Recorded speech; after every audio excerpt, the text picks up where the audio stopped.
यहां से चले जाओ। कौन हो तुम? यहां जो कोई भी है सामने आओ। मैं पुष्पा हूं, इस जंगल का रक्षक और उन 20 आत्माओं का नेता जिनकी हत्या यहां हुई थी। तभी पेड़ों के बीच से लाल चमकते साए निकलने लगे। वे हवा में तैरते हुए उनकी ओर बढ़ रहे थे। उनकी आंखें अंगारों जैसी जल रही थीं। साए धीरे धीरे टीम के चारों ओर घेरा बनाने लगे। उनके मंत्रों की आवाज जंगल में गूंजने लगी। तभी उनमें से एक साया इंसानी आकृति लेने लगा। उसके चेहरे पर दर्द और गुस्सा साफ झलक रहा था। वो धीरे धीरे पीपल के पेड़ के नीचे आकर खड़ा हुआ। उसकी आंखें सीधे रोहित पर टिकी थीं। वो एक शक्तिशाली डरावनी आवाज में बोला, पुष्पा नाम सुन के फ्लावर समझे क्या? फायर है मैं। यहां सिर्फ मेरा हुक्म चलता है। तुम्हारी इतनी हिम्मत कि तुमने यहां आने की जुर्रत की? रोहित, जो अब तक आत्मविश्वास से भरा हुआ था, उसकी बंदूक ताने हुए हाथ डर से कांपने लगे। हम यहाँ तस्करी रोकने आए हैं।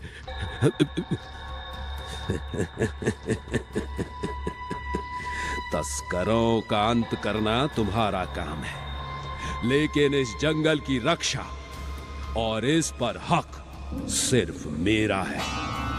इस जंगल ने खून पिया है। इन पेड़ों ने वो चीखें सुनी हैं जो तुम इंसान भूल गए। ये जंगल अब भी न्याय मांगता है। जो भी इसे भंग करता है वो इसकी सजा भुगतता है। तभी चारों ओर का वातावरण बदलने लगा। टीम ने खुद को एक पुराने दृश्य में पाया। 20 लोग लाल चंदन के तस्कर जंगल में भागते हुए दिख रहे थे। उनके हाथों में कुल्हाड़ियां और हंसिए थे। पुलिस की गोलियों की आवाज गूंजी। वे एक एक करके गिरने लगे। कुछ ने दया की भीख मांगी, लेकिन उन्हें भी गोली मार दी गई। ये तो नरसंहार था। दृश्य गायब होते ही पुष्पा की आवाज फिर गूंजी। आत्माएं अभी भी इस जंगल में भटक रही हैं और तुमने उन्हें जगा दिया है। अब तुम्हें सजा मिलेगी। रोहित ने अपनी बंदूक नीचे कर दी, लेकिन उसकी आंखें अब भी चारों ओर घूम रही थी। वातावरण इतना भारी हो गया था कि सांस लेना मुश्किल लग रहा था।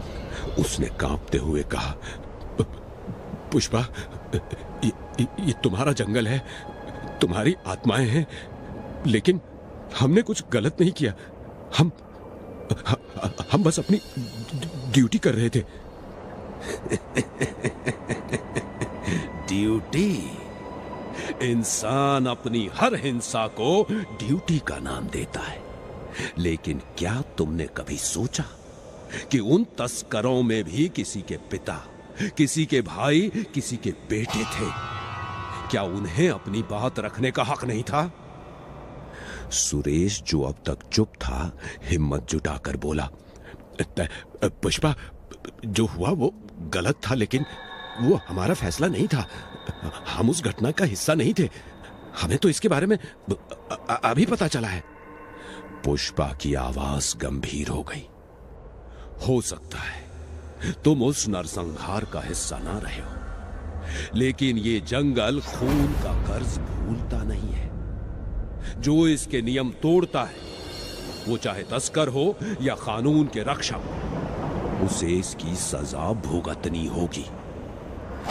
तभी हवा में कुछ फुसफुसाहट सुनाई दी।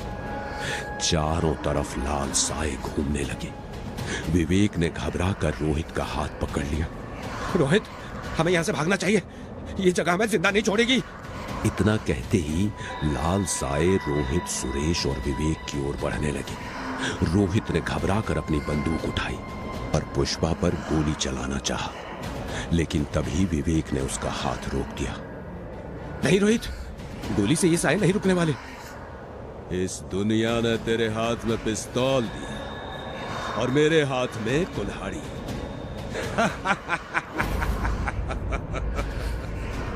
लाल साए अचानक और करीब आने लगे।